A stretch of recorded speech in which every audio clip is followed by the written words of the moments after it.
Salut la team, j'espère que vous allez bien, moi ça va. Dans cette nouvelle vidéo YouTube, on va faire mon tier list des réseaux sociaux. J'ai vraiment envie de ramener un peu plus de contenu divertissant sur la chaîne. Un peu de type vlog, un peu de type je vous partage mes pensées, tout en gardant aussi un cadre tuto, etc., etc. Enfin bref, voilà, là dans cette vidéo, on va faire mon tier list. On va voir un peu ce que je pense des réseaux sociaux en tant que community manager freelance, bien évidemment. Donc, ça va te permettre à toi de te projeter en tant que community manager freelance ou même en tant que freelance d'ailleurs, parce qu'un community manager freelance reste un freelance avant tout. Donc, ça va te permettre à toi aussi en tant que freelance de te projeter. Si tu ne me connais pas, moi c'est Thierry. Et sur cette chaîne, on parle d'entrepreneuriat, euh, de community manager, Gmail marketing et puis voilà, c'est déjà bien, non, je trouve. Dans la description, tu trouveras un lien pour aller voir mes formations, notamment sur comment devenir community manager freelance et comment j'ai fait pour trouver mes premiers clients en tant que freelance. Tu trouveras aussi pas mal d'autres liens. Je te laisse aller voir, c'est assez sympa. Vas-y, kiffe. Et puis voilà. Si tu es bien installé, on va démarrer. Tu es bien installé, c'est parti. Je vais vous donner un peu de contexte, je vais vous expliquer comment je vais définir le classement avant de rentrer dans le vif du sujet. Simplement, on se positionne, comme je l'ai dit en début de vidéo, en tant que community manager freelance ou même en tant que freelance. Les réseaux sociaux, pour les classer, je veux que chacun des réseaux sociaux réponde à trois critères, notamment la visibilité organique, le temps d'exécution, donc par là, je veux dire, est-ce que ça prend du temps de créer du contenu dessus? L'utilisation, est-ce que c'est un réseau social qui est compliqué à utiliser au quotidien? Ensuite, dessus, je veux voir si on peut créer une communauté, si on peut brancher des outils externes comme un gestionnaire de réseau ou tout autre outil, un CRM, j'en sais rien. Et surtout, ce qui nous intéresse aussi en tant que freelance, si on peut trouver des clients dessus. Ok? Gardez bien ça en tête. Aussi, une chose, c'est mon avis. Mon avis n'est pas absolu, ce n'est pas une vérité absolue. C'est mon avis.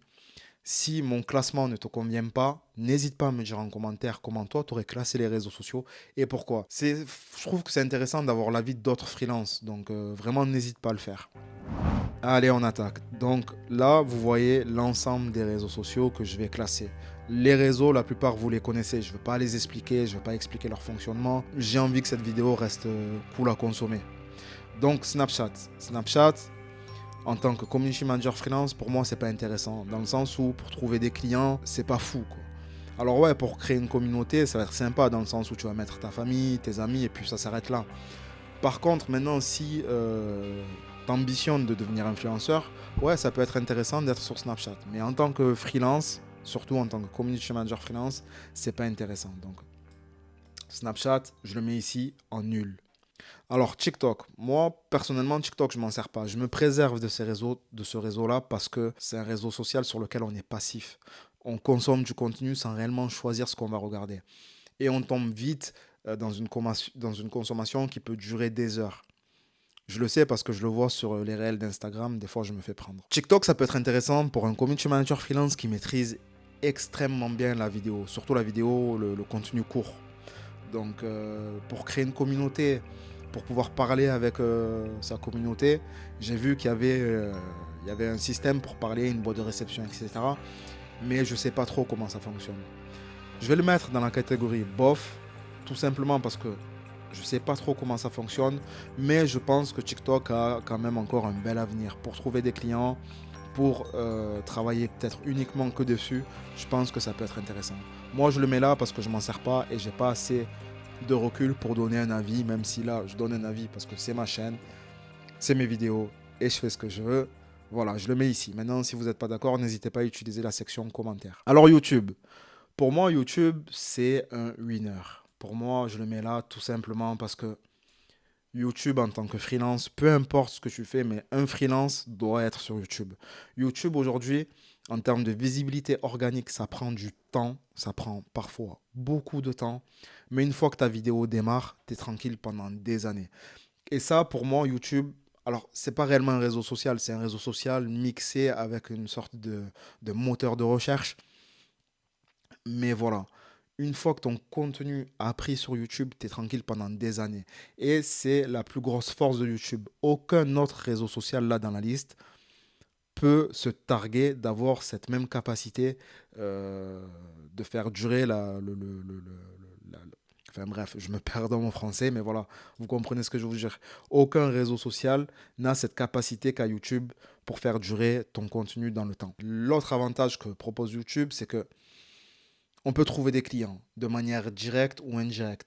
Par expérience, la plupart des clients que j'ai eus viennent de YouTube. Ils ont déjà vu mon contenu YouTube, m'ont suivi ensuite sur d'autres réseaux sociaux et ensuite ont pris contact avec moi. Donc voilà, pour moi, YouTube, c'est un investissement carrément. C'est un investissement sur le long terme. Je conseille à n'importe quel freelance qui a un savoir-faire, qui a une compétence, d'aller la montrer sur YouTube. Ça va lui ramener des clients et ça va lui faire gagner en notoriété.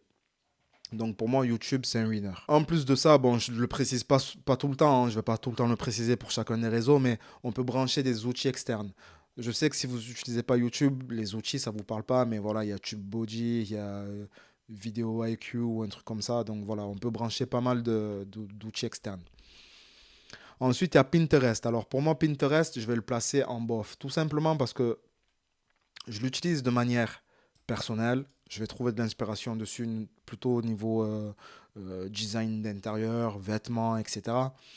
Je ne l'utilise pas de manière professionnelle. Mais un community manager qui décide de se spécialiser sur Pinterest, je pense qu'il peut trouver des clients. Alors, il n'en trouvera pas de partout parce que je sais qu'il n'y a pas beaucoup d'entreprises qui sont sur Pinterest, mais il y en a quand même. Et il n'y a pas beaucoup de concurrence en tant que community manager sur Pinterest. Donc, pour moi, c'est un endroit où il faut y aller. L'avantage de Pinterest, c'est que ça draine énormément de trafic sur un blog ou sur un site web. Je ne sais pas si on peut réellement se créer une communauté. Pareil que sur TikTok, il y a un endroit où on peut répondre aux messages, il y a une sorte de boîte de réception, mais je ne sais pas ce que ça vaut. Donc voilà pourquoi je le mets en bof. Instagram. Alors pour moi, Instagram, c'est nul. C'est nul, c'est nul, c'est nul. C'est vraiment nul, Instagram. C'est nul. Franchement, c'est nul. Je vais vous dire pourquoi, mais il faut que je l'insulte, ces réseaux, en fait. Ce réseau social-là, il faut que je l'insulte. En 2015, Instagram, c'était l'Eldorado. C'était magnifique. On prenait plaisir à aller dessus. Alors, je m'en servais de manière personnelle en 2015, hein, bien évidemment. Mais voilà, il n'y avait pas tous les soucis qu'on peut rencontrer aujourd'hui. La visibilité organique, elle était présente. On postait une photo, on ne se cassait pas la tête de savoir quel hashtag je vais mettre, quelle photo je dois faire, est-ce que je dois faire un carrousel, est-ce que je dois faire un réel, est-ce que si... Non, c'était simple. C'était de la photo, tu mets ta photo, tes abonnés, tes followers voient ta photo, la like, et c'était cool en fait. Aujourd'hui, Instagram, c'est perdu. À l'époque, je l'aurais mis peut-être en GOAT, mais aujourd'hui, ils se sont perdus totalement en fait. La visibilité organique, elle est totalement morte. On ne sait pas quel contenu on doit faire pour gagner un peu de visibilité, d'abonnement, etc. Franchement, c'est devenu une perte de temps incroyable. Alors ouais, on peut créer une communauté, on peut même échanger avec sa communauté. Ouais, on peut encore quand même brancher quelques outils externes. Est-ce qu'on peut trouver des clients dessus? Moi, personnellement, j'ai jamais trouvé de clients dessus. Et en tant que freelance, surtout en tant que community manager, sur Instagram, la concurrence, elle est énorme. C'est même pas la peine. En plus, la plupart des freelances sur Instagram font la même chose. Un carrousel d'images avec un texte, etc. Voilà, si tu débutes, moi, je te le dis, ne va pas sur Instagram. Tu vas perdre ton temps. Tu vas perdre ton temps, tu vas peut-être... euh, ouais, tu vas être découragé. Faut le dire, tu vas être découragé, c'est pas intéressant.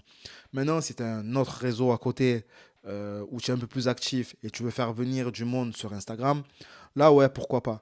Mais ne fais pas d'Instagram ta priorité. Franchement, ce réseau, il est devenu nul. Il est devenu tellement nul. Ah, franchement, c'est pas possible. Donc voilà pourquoi je le mets là. Si toi, tu n'es pas d'accord, n'hésite pas à le dire en commentaire. Franchement, j'ai bien envie d'avoir des avis extérieurs aux miens. Donc n'hésitez pas à bombarder les commentaires là. Alors, Discord. Discord, c'est pas réellement un réseau social, c'est plutôt un forum. Mais ce que je trouve intéressant avec Discord, c'est que pour créer une communauté, c'est pour moi le meilleur outil. Voilà, tu as créé ta communauté sur Discord. Si tu arrives à la faire vivre, tu as tout gagné. Pour moi, je vais le mettre je le mets en bof quand même. Alors, je vais expliquer pourquoi. Tout simplement parce que Discord, l'utilisation est un peu compliquée. Si tu n'as jamais été sur un Discord, la première fois que tu vas y aller, ça va être compliqué. Tu vas pas trop comprendre le fonctionnement. En plus, si maintenant tu veux créer toi ton propre Discord, ça va te prendre un peu plus de temps. Je te conseille de te faire parfois, enfin, je conseille de te faire accompagner si tu n'as pas forcément le temps, parce que créer un serveur Discord, créer les bons, les différents serveurs, les serveurs textuels, les serveurs vocaux, etc., ça prend énormément de temps. Donc voilà, Discord, je le mets ici en bof, juste à cause de l'utilisation. Mais dessus, en tant que community manager freelance, je peux trouver des clients. Moi, je suis sur certains serveurs Discord et je vois qu'il y a une forte demande de community manager pour animer des communautés. Moi, j'ai mon propre serveur Discord, on doit être une dizaine dessus. Et c'est vrai que je l'anime pas du tout. Franchement, je te dis la vérité. Enfin, voilà, pour moi, Discord, je le mets là, mais c'est comme TikTok, il y a un bel avenir dessus. Alors, Facebook. Pour moi, Facebook, c'est un place to be. C'est un place to be. Et pourquoi je ne le mets pas à côté de son ami Instagram, de son frère Instagram? Tout simplement parce que sur Facebook, on peut encore trouver des clients. Et on peut encore trouver des clients qui ont du budget.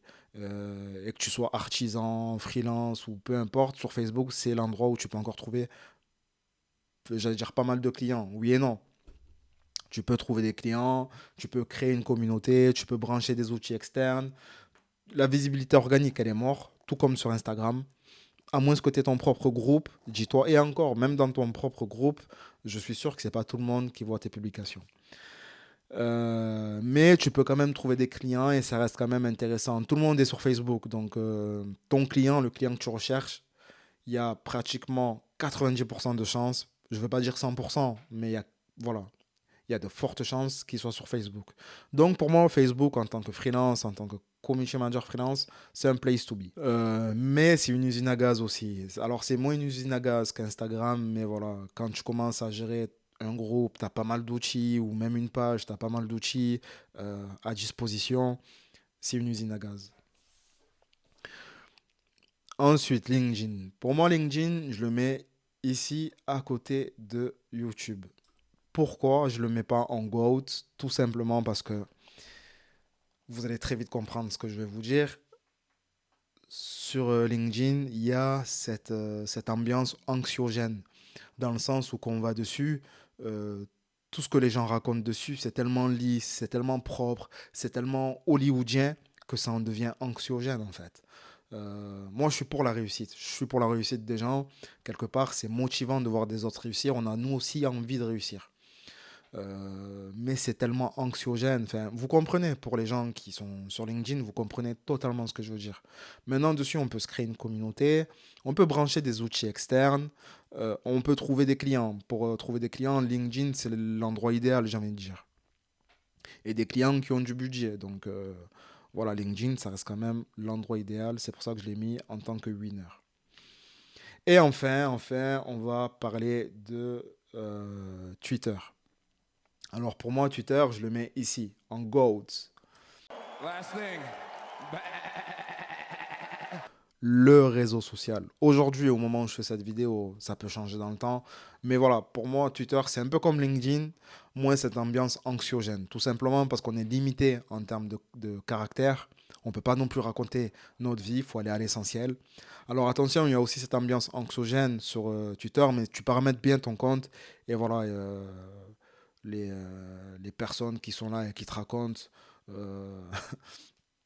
te racontent des histoires à dormir debout, tu les verras pas. En plus de ça, l'utilisation, elle est assez rapide. Encore une fois, voilà, un tweet, c'est assez rapide à faire. Tu peux brancher des outils, tu peux trouver des clients. La visibilité organique, elle est encore présente. Une fois que tu as réussi à créer ta communauté, je trouve que voilà, les tweets, même s'ils ne durent pas longtemps en termes de durée de vie, en termes de visibilité, voilà, il y a moyen d'être visible encore sur Twitter. Voilà pourquoi je le mets en place de GOAT. Voilà la team, ma tier list des réseaux sociaux. Encore une fois, si vous n'êtes pas d'accord avec moi, n'hésitez pas à me le dire en commentaire. J'aimerais bien voir votre avis, votre tier list des réseaux sociaux en tant que freelance. N'hésitez pas à liker et à vous abonner si cette vidéo vous a plu, si ce genre de contenu vous plaît. Je serais ravi d'amener un peu plus de contenu comme ça sur mon compte, donc n'hésitez pas à me le dire aussi. Sinon voilà, j'ai tout dit la team, on se retrouve pour une prochaine vidéo. En attendant, n'oubliez jamais, celui qui ose gagne. Peace la team.